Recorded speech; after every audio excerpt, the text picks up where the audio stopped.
इचलकरंजी शहरात कापडावर सायझिंग प्रोसेसद्वारे प्रक्रिया केली जाते. यातील केमिकलयुक्त सांडपाणी प्रक्रिया न करता थेट काळा ओढ्याद्वारे पंचगंगा नदीत सोडलं जातं. यामुळे नदी प्रदूषित बनली आहे. याचा फटका शिरोळ तालुक्यातील 14 ते 15 गावांना बसलाय. या गावांमधली शेतीही धोक्यात आली आहे. याबाबत अनेक वेळा जिल्हाधिकारी, प्रदूषण नियंत्रण मंडळ आणि इचलकरंजी महापालिका यांना तक्रारी देऊन सुद्धा याकडे कुणी गांभीर्यानं लक्ष दिलेलं नाही. त्यामुळे पंचगंगा नदी बचाव कृती समितीच्या वतीनं आज शिरोळ तालुक्यातील 15 गावांमध्ये बंद पाळण्यात आला.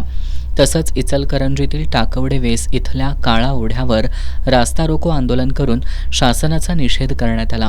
यावेळी एकानं पुलावरून नदीत उडी टाकण्याचा प्रयत्न केल्यानं काही काळ तणाव निर्माण झाला होता. या आंदोलनादरम्यान प्रशासनाचा कोणताही अधिकारी आला नाही.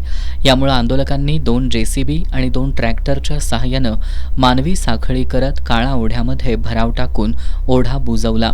यावेळी आंदोलन अंकुशचे कार्यकर्ते अधिक आक्रमक झाले होते.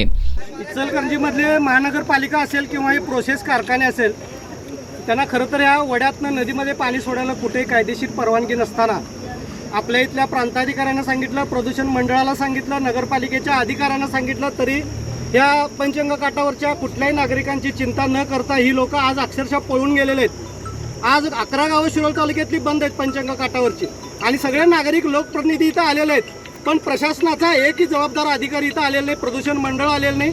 आम्ही याचा निषेध करून आता हा काळा ओढा आम्ही बंद केलेला आहे. आता JCB या लागला, इथून पुढच्या काळामध्ये एक थेंब सुद्धा पंचगंगेमध्ये येणार नाही अशा पद्धतीची आम्ही आता व्यवस्था करून जाणार आहे इथं. पण परत जर हे कोण काढलं तर त्याच्या घरात येऊन बसणार आहे आम्ही सगळी गावं घेऊन, एवढं त्यांना लक्षात ठेवा.